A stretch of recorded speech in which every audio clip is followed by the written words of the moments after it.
When I first see Argon, I meet him on a road that should have belonged to no one. A narrow vein of mud between wheat fields, fog sitting low like breath, and then the sound of metal. Boots, a rhythm that makes the earth flinch. Argon comes into view like a verdict, broad shoulders wrapped in rough, dark armor, a cloak hanging heavy with rain, and at his hip, a sword that doesn't sit like a tool, it waits like an animal. The villagers walking ahead of him keep their heads down, not in prayer, in practice. A boy drops a bundle of firewood in the mud. He moves fast to gather it, hands shaking, eyes wide, lips whispering apologies. Argon stops. He doesn't need a reason. That's what tyrants learn first. He looks at the boy like he's deciding whether mercy is worth the effort. Then his hand goes to the hilt, not to draw it to remind the world it exists. The sword makes a small sound, like something inside the metal leaning forward to taste the moment. Argon smiles without warmth. "Clumsy," he says. A man in the crowd shifts just a step, just an instinct, a father's body trying to stand between cruelty and a child. Argon's eyes snap to him, and the village goes still.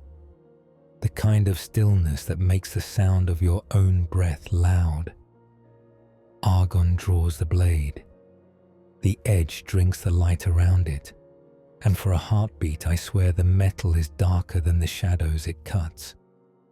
He presses the flat under the man's chin, gentle, intimate, humiliating.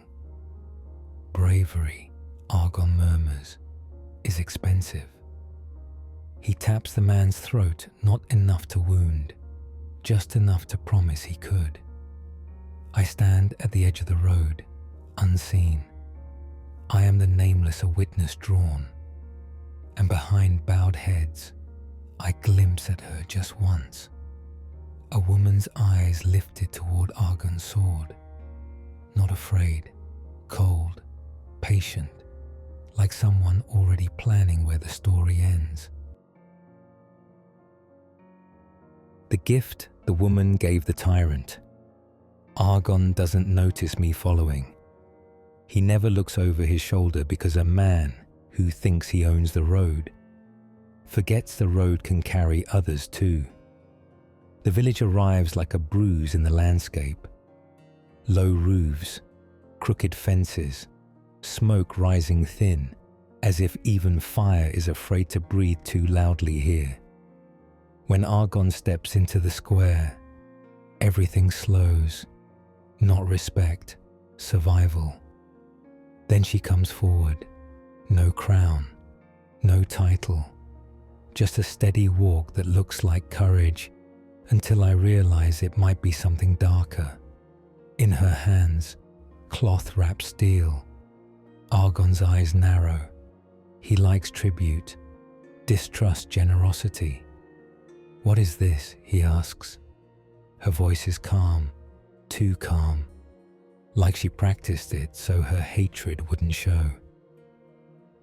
"A gift," she says, "for the one who keeps our roads safe." The word safe scrapes the air like a lie. She unwraps it. The sword rests in her hands like a sleeping animal. Not ornate, not jeweled, just a sword. The metal is too dark for daylight, the edge too clean, the hilt wrapped in leather that looks old, not from time, from being gripped too hard, too often. Argon reaches for it. She doesn't flinch. Most people recoil around Argon. This woman stands still. Argon grips the hilt. The sword answers. A pulse runs through the blade, subtle, private. Argon smiles. He murmurs, "This is respect." The woman bows. eyes don't soften. In her gaze, I read the truth she never says aloud. She didn't give him a sword to honor him. She gave him a mouth that would grow on fear until fear finally turned and ate the hand it once obeyed. The blade learns his name. Argon wears his sword the next day. He walks wider with it, louder, as if the village built him a body worth worshipping. He collects more than tribute. He collects apologies, lowered eyes, small flinches when people hear his boots behind them. And every time fear rises, even before he strikes, the blade grows warmer. Argon meets a farmer and demands a sack of grain. The farmer refuses to give up his last sack of grain. Argon slices the sack open. The grain spills into the mud like wasted years. The farmer sobs on his knees. But it isn't only the sobbing that feeds the sword. It's the crowd stepping back, the silence choking the square, the way courage dies mid-breath. The blade thrums, not from force, from fear. A woman sees Argon. Argon grabs a boy by the collar. Just one sentence. "Stop it," she yells, a cracked spark of defiance. Argon strikes her with the flat hard enough to drop her. The village freezes. Fear spikes sharp, helpless, and the sword drinks it. I see it, a faint dark vein crawl up the metal, as if terror is feeding it oil. The woman in the mud spits blood. Her eyes never leave the blade. No fear, no mercy. The sickness that didn't flinch. Then the thing arrives that does not care who you are. A wasting sickness, quiet, slow, humiliating. It starts in Argon's hands, a tremor when he lifts a cup, a weakness when he straps his armor. He curses. He swings the sword at nothing. The blade pulses anyway, because it does not need enemies. It only needs fear, and fear does not vanish just because a tyrant coughs. Argon stops coming outside. His boots stop commanding the square. For the first time in years, the village hears itself again. And then, the strangest thing, people go to him. Broth, fresh cloths, herbs, small mercies carried in careful hands. Among them, the same woman he struck returns more than anyone. Her mouth has healed. Her anger hasn't. Yet her hands, when she adjusts his blanket, are gentle anyway. I stand in the doorway, unseen. The room smells of sickness and steel. Argon opens one eye and sees you. His voice is a rasp dragged over stone. Come to watch me rot. This is one of those moments where the world holds its breath. You step forward only slightly. I came, you say, calm, to see what happens when a man who fed a monster can no longer feed himself. Mercy with teeth. She came every morning. Quiet visits, quiet care. The woman brings broth, herbs, water. Argon watches her like a man counting debts.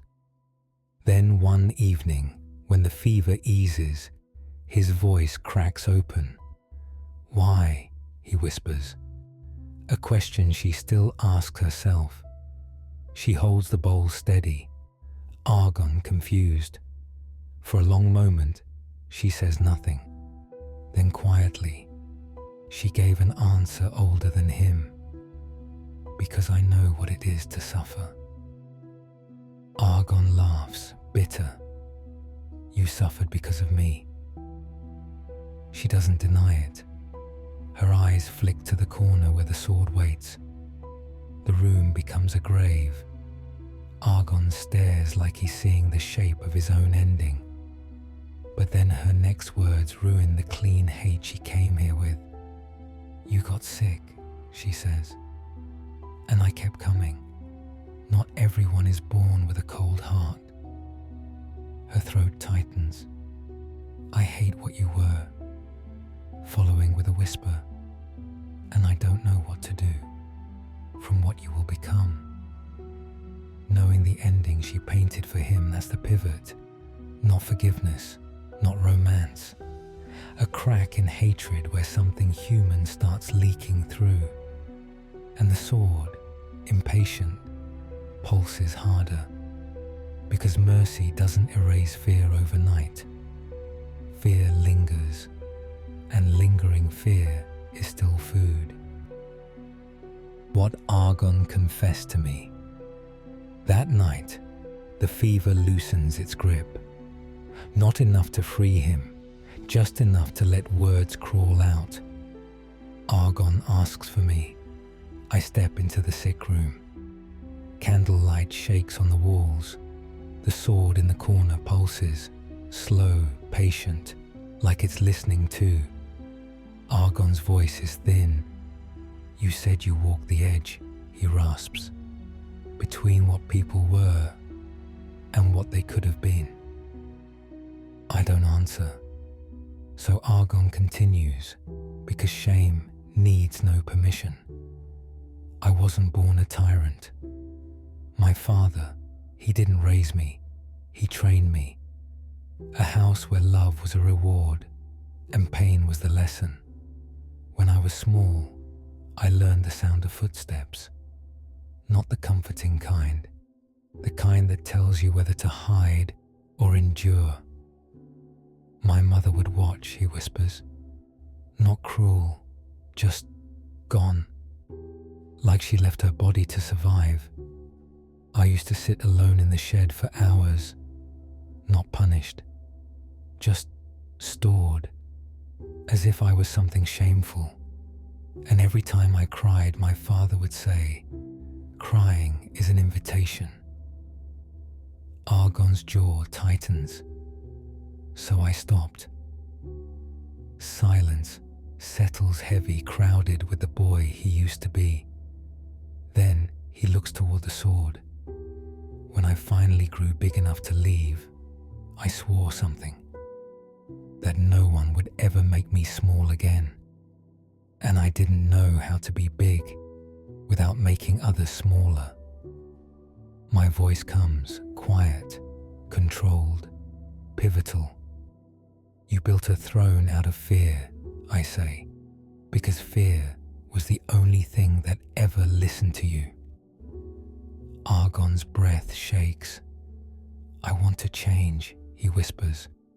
"I want to be something else."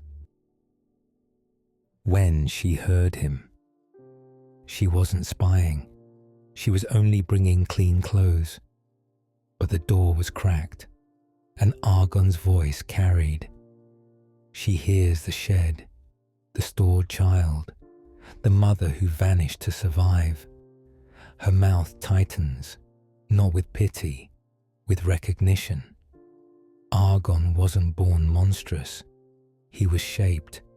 That doesn't excuse him, but it changes the texture of her anger. She steps into the room.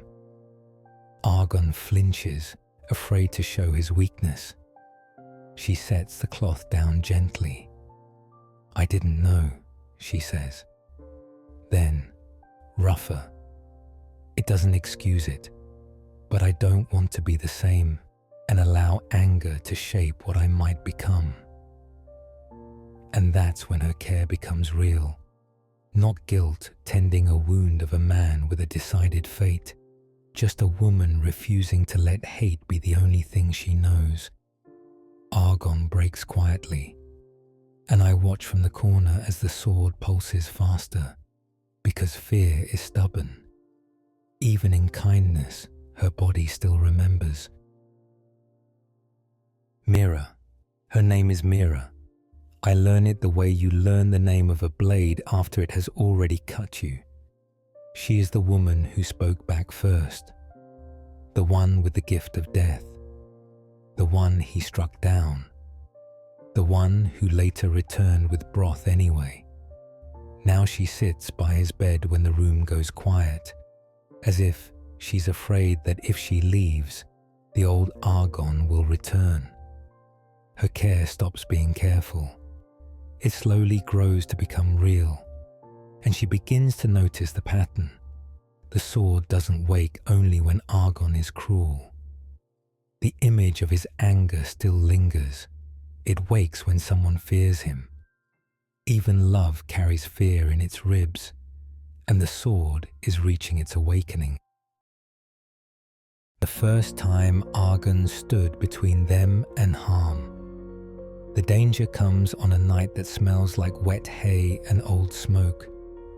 Shouts outside the square. Boots that don't belong to villagers. Raiders, thin men with hungry eyes. You find Argon first. He's already awake, sitting on the edge of his bed, breathing through pain, hands trembling. The sword in the corner pulses like it's excited. Not because there's blood coming, because it knows what crowds do in danger. They panic. They fear what they've always feared. Mira reaches his door before anyone else can. He's already standing, pulling on his coat. "Don't," she whispers. Argon looks at her, confused, like he expects a command, not a plea. Mira's hands shake as she points toward the corner. "The sword," she says. "It's trying to warn him." He frowns, still not understanding. He mistakes her fear. He thinks she's warning him about the invaders, so he cuts in and answers like a man trying to prove he's changed. "I have to. They'll die if I don't." Mira grabs his wrist. "Please," she whispers. "Don't go." Argon thinks. She's afraid of bloodshed, afraid of dying out there. He doesn't understand she's afraid of him dying, not by the enemy's hands, but by his own. "I didn't help you live so you could die for us," Mira says, voice cracking. "I'm the reason they lived afraid," Argon says. "Let me be the reason they're safe to prove that I've changed." Mira's eyes fill. "I already see what you are now," she whispers, and her voice fails to explain the sword and its curse. Argon holds her gaze. Then he whispers for the first time her name. "I'm sorry I didn't learn to see you sooner, Mira." And he turns.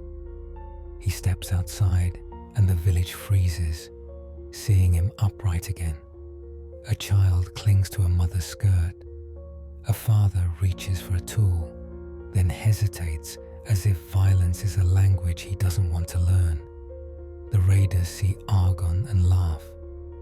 "Look at him," one spits. All that size still living in a farmer's pen. You can feel the old Argon trying to wake the one that answered humiliation with cruelty. But instead, Argon walks forward and places himself in front of the villagers. Not with a roar, with steadiness. "Leave," he says. The word carries no threat. It carries something rarer, responsibility. Argon draws a sword. The blade thrums deep, eager because the villagers are watching, and a part of them, under panic, remembers the old Argon. Not because he is that man anymore, because fear is slow to die, and the sword eats what fear offers. Argon fights cleanly, controlled.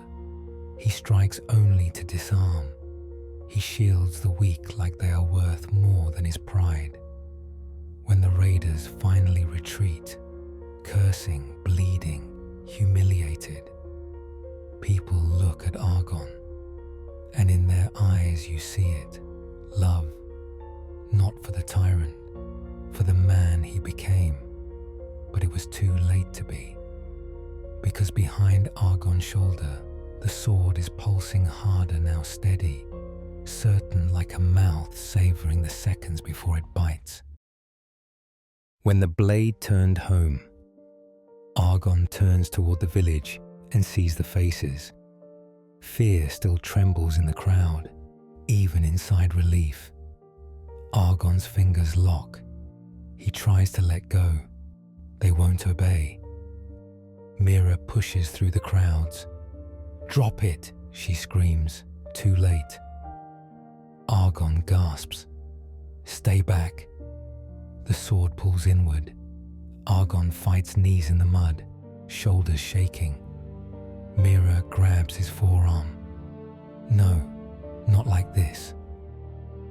Argon turns his body to shield her, and in that second, I see proof he changed.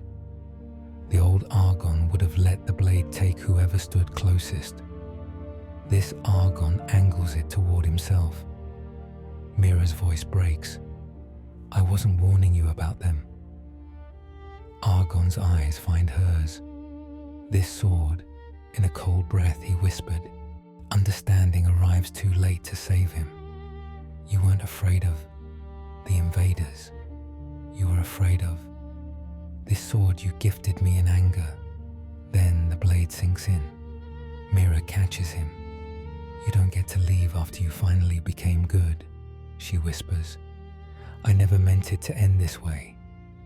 Argon's face holds no old terror, no vengeance, no hatred, only regret. "Tell them," he breathes. "I tried." I stand at the edge of the square, as a shadow.